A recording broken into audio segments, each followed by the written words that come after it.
Money trail आज भी दस्तयाब नहीं है और रिकॉर्ड पे चीजें ये सारी अवेलेबल है। जी, आपकी बातों से ये लग रहा है कि फैसला जो मर्जी आया, मुद्दा उधर ही है। इसकी तहकीक होनी चाहिए या जस्टिस काजी फाइसर और उनकी फैमिली को मनी ट्रेल दे देना चाहिए। मनी ट्रेल तो आज तक नहीं दिया। और हाईकोर्ट के चीफ जस्टिस साहब ने कहा कि फौज कब्जा माफिया। तो ये जब लेटर सामने आ गया तो बात ही कोई नहीं रह गई। आज उन्हें कहना पड़ गया कि नहीं, चंद लोगों के बारे में तो नहीं भी, आपने फौज के बारे में लफ्ज कहे और बगैर किसी वजह की, और इसका एडवांटेज जो है पूरी दुनिया में, खास तौर पर जो पाकिस्तानी मुखालिफ लोग हैं, चाहे वो रॉ में ले लें, ये लोग तो इसका फायदा लाते हैं। जी, उम्मीद है कि आप सब लोग खैरियत से होंगे। आज हम काजी फाइज ईसा के केस के हवाले से और लाहौर हाई कोर्ट के चीफ जस्टिस साहिब ने पाकिस्तान आर्मी के खिलाफ बड़ी सख्त जुबान इस्तेमाल की, उस हवाले से गुफ्तगू करेंगे। और आज हमने जहमत दी है, सीनियर कानूनदान है अजहर सदीक साहब। Thank you so much sir, आपने हमें ज्वाइन किया। जी बहुत शुक्रिया जी, थैंक यू। काजी फाइज ईसा साहब का जो वर्डिक्ट आया, उसके बाद अवामी सतह पे उससे बड़ी तनकीद हो रही है उसके ऊपर। आप उसके कानूनी नुकात आप हमसे बेहतर समझते होंगे, लेकिन तो आम लोग बात कर रहे हैं, वो ये कह रहे हैं कि इस फैसले से तो ऐसा लग रहा है कि जज जो हैं अब उनका कोई एहतसाब नहीं हो सकता, वो कानून से बाला है। तो ये क्रिटिसिज्म किस हद तक जायज है? देखिए, बुनियादी तौर पर एक बात तो बड़ी वाज़ेह है, जो कॉन्सेप्ट आपको क्लियर कर रहे हैं कि public office holder, MNA, MPa, सरकारी अफसरान अगर हों और उनके असासे उनकी अपना इस्तात से ज्यादा हों, या उनके बच्चों के नाम हो, मनी ना ट्रेल दे सकें, उन वो देखे, वो करप्शन एंड करप्ट प्रैक्टिसेस कहलाता है सेक्शन 9 नैब ऑर्डिनेंस के तहत। और उनका ये तरीकाकार, अभी आपने कई केसेस ऐसे देख लिए हैं, नवाज शरीफ का देख लें, शहबाज शरीफ सारा देख लें, उनके बच्चों के नाम जो आए हैं, बेनामी ट्रांजेक्शन आई हैं, वो सारी जो कि पब्लिक ऑफिस होल्डर हैं, चाहे वो टैक्स गुजार भी हैं, लेकिन वो जब जब उनके नाम आएगी और बड़े अमाउंट ठीक ठाक हैं, अगर आप टैक्स गुजार हैं तो टैक्स में डिक्लेयर करना और मुतलका टैक्स देना है। तो ये पोजीशन तो बड़ी क्लियर है इस हवाले से, वो उनके पास जाना। यानी आर्मी ऑफिसर्स वगैरह के हवाले से अगर कोई बात हो तो आपको पता है उनका कोर्ट मार्शल होता है और उनका तरीकाकार वो दिया हुआ है।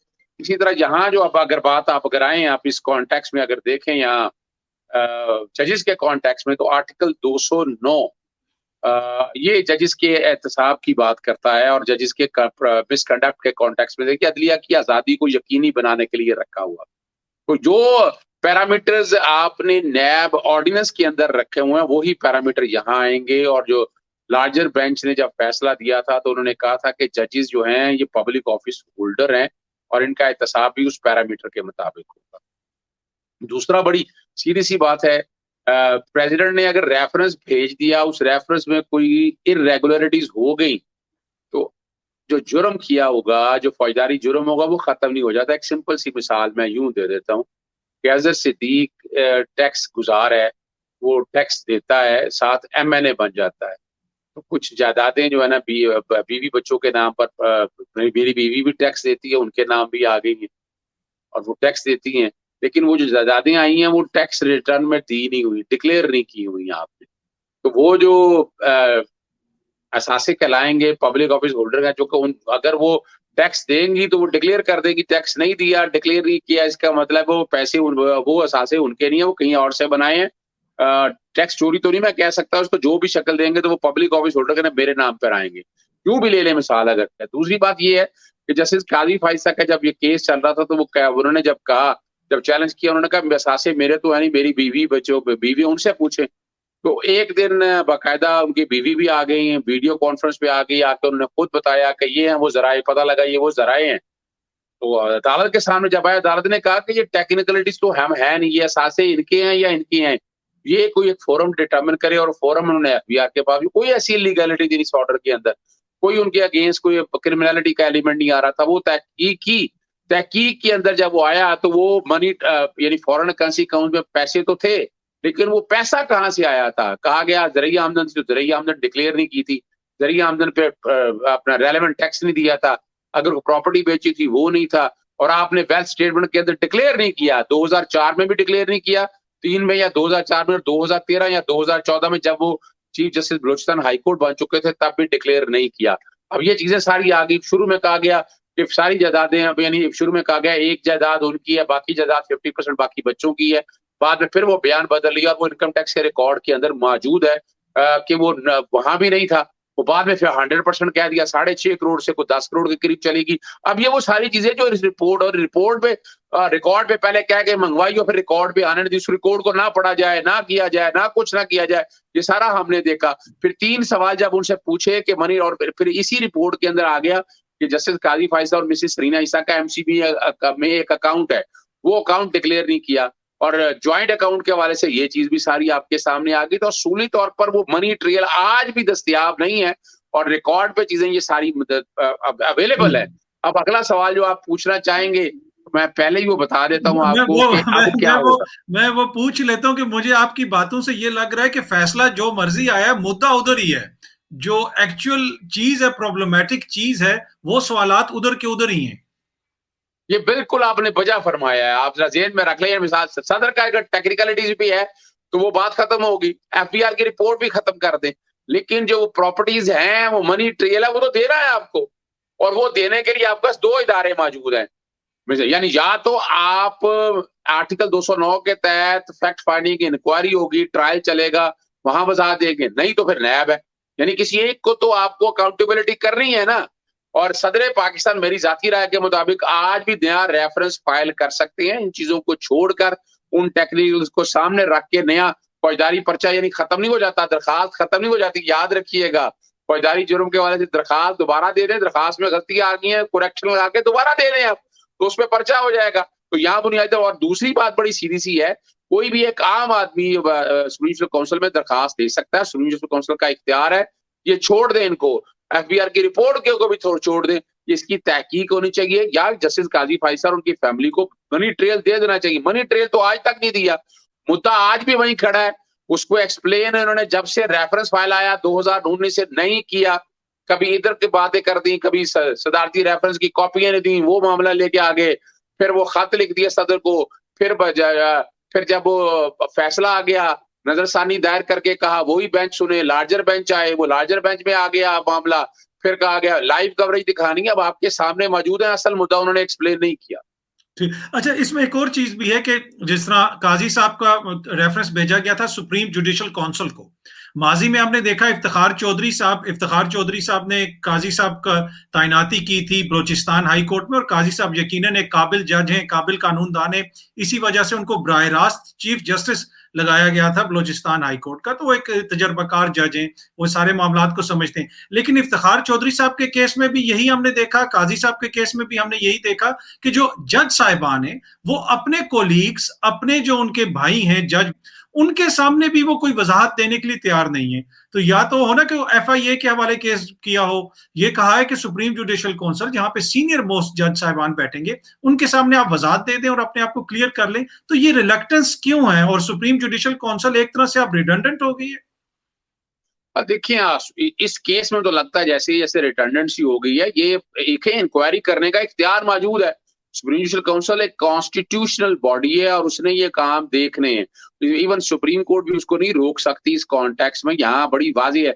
लेकिन यहाँ एक इंप्रेशन जो आ रहा है ब्रदर जजेस के हवाले से आ रहा है, जैसे मजूर मलिक साहब रिटायर होने वाले थे और कल वो रिटायर हो जाएंगे वहां से, और ये बजाते ये, यानी वहां ये सवाल उठता रहा कि उनकी मौजूदगी में ये फैसला किया जाए। अब आपके सामने ये रिकॉर्ड मौजूद है।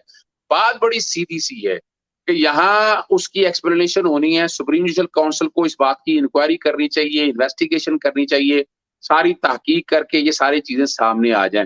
नहीं तो फिर बड़ा डेंजरस एक बात है, यानी वो बशीर मेमन को यानी बड़ी टाइमिंग के साथ सामने लाके कोशिश की बशीर मेमन ने कि एफआईए का तो इख्तियार ही कोई नहीं है सारे में। जैसे मैंने कहा नैब का भी इख्तियार कोई नहीं है, एफआईए तो फिर छोटा इदारा है।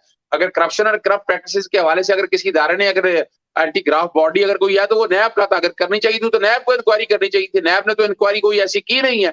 यहाँ अब ये मामला ऐसा है कि ये बात आज भी वाजे नहीं है, क्लियर नहीं है। और अगर आप जजेस की बात करें तो देखिए 4 जजेस ने उस फैसले को अपहोल्ड किया पहले को, उन्होंने कहा नहीं अकाउंटेबिलिटी होनी चाहिए। अब उसमें से जो मेजॉरिटी जजेस 6 जजेस इस तरफ आ गए और उन्होंने कहा कि नहीं होनी चाहिए। अब डिटेल जजमेंट जब सामने आएगी, कानूनी तौर पर, आईनी तौर पर सुप्रीम जुडिशल काउंसिल को रिटर्डेंट नहीं किया जा सकता। मैं इसलिए बार बार कह रहा हूं कि सुप्रीम जुडिशल काउंसिल आज भी देख सकती है, किसी वक्त भी देख सकती है सारे। जी। अच्छा, वक़्त की भी कमी है, मैं चाहूँगा कि मैं लाहौर हाई कोर्ट के चीफ जस्टिस साहब ने कल एक मुकदमे की समाअत के दौरान फ़ौज के ऊपर बड़ी तनकीद की। वो मुकदमा ग़ालिबन डीएचए और महकमा औक़ाफ़ के दरमियान था या कोई और उसमें प्राइवेट फ़रीक भी थे। उस मौके पे चीफ जस्टिस साहब, लाहौर हाई कोर्ट के चीफ जस्टिस साहब ने कहा कि फ़ौज कब्ज़ा माफ़िया, बेसिकली उन्होंने ये कहा, और पूरी फ़ौज जो है वो रसागिरी कर रही है, और बड़े सख्त अल्फाज उन्होंने कहे। उसके बाद फिर अनफॉर्चुनेटली हमारे मुल्क में ये होता है कि सोशल मीडिया के ऊपर कुछ लोग हमायत में बात करते हैं, कुछ लोग मुखालफत में बात करते हैं। मोसेस जज साहब ने जो भी बात की होगी, यकीनन उसमें कोई कानूनी नुक्ता हो सकता है। अब लोग इस तरह की बातें कर रहे हैं कि इनके दामाद ने नून लीग के टिकट से इलेक्शन लड़ा था 2018 का। उससे पहले हमने देखा जस्टिस कयूम साहब के जो भाई हैं, उनके भाई वो एमएनए थे। जस्टिस रमदे साहब के भाई भी नून लीग से थे। तो ये हर जज को खामखा बेचारे नून लीग के साथ जोड़ दिया जाता है। जज तो एक इंडिपेंडेंट लोग होते हैं, पर ये अनफॉर्चुनेट चीजें होती हैं हमारे मुल्क में। लेकिन ये जो उन्होंने जुबान इस्तेमाल की, जो इल्जामात लगाए, आप समझते हैं कि अदालत के अंदर इस तरह की अगर वो बात करेंगे तो उसका असर नहीं पड़ता पूरे मुआशरे पे?